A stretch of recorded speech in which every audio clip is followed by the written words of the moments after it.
সব শেষ। আমার বোনের ফ্যামিলিটা এই বোন আমার ঘরে ফ্রিজ ছিল, একবার সাজানো গুছানো ভাই। আমার জীবনটা নিঃস্ব করে দিয়ে গেল আল্লাহ। আমার জীবনে এমন আমি দেখি না, আমি এত বছর ধরে পরিস্থিতি। রাজধানীর মিরপুরে গুদারাঘাট বস্তিতে আগুনে পুড়েছে শতাধিক বসতঘর।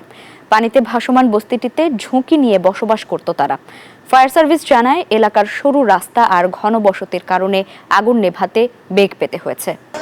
এই আগুন কেড়ে নিয়েছে সব। কষ্টে গড়া সাজানো সংসার চোখের সামনে পুড়ে ছাই।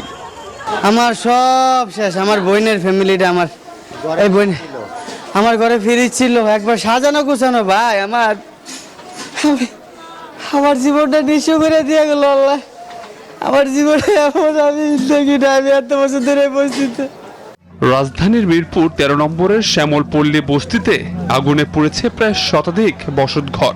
সন্ধ্যা 7:10 আগুনের সূত্রপাত হয়। দাউ দাউ করে ছড়িয়ে পড়ে আগুন। আমাদের এখানে খবর যাওয়ার সঙ্গে সঙ্গেই মানে চোখের পলকে পুরো পিছন সাইড ধরে গেছে। 4-5টা পাইপ ঢুকে দিছে, দাওয়ানে মনে করেন এই সাইডটা বাচ্চা রয়েছে, নাহলে পুরা বস্তিটা শেষ হয়ে যেত গা। কিস্তি চলছে ভাই, সব গরমান ভেঙে গেছে ভাই। কিস্তির টাকা ভাই সব অনেক পুড়ে গেছে ভাই। এই কিস্তি আমরা কি করবো ভাই? আমার দোকান মোকান সব শেষ।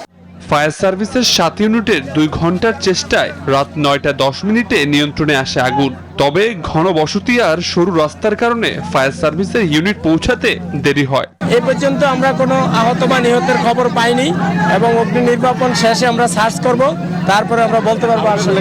এর ভিতরে প্রচুর মালামাল থাকে, লোকজন থাকে, ছোট ছোট ঘর, তো সে কারণে আর একটার সাথে আরেকটা খুবই লাগানো, তো সে কারণে আগুন বিস্তার লাভ করছে খুব দ্রুত। এবং এখানে আসার পর আমাদের যে কাজ করতে, এটাতেও প্রতিবন্ধকতা সৃষ্টি হয়েছে।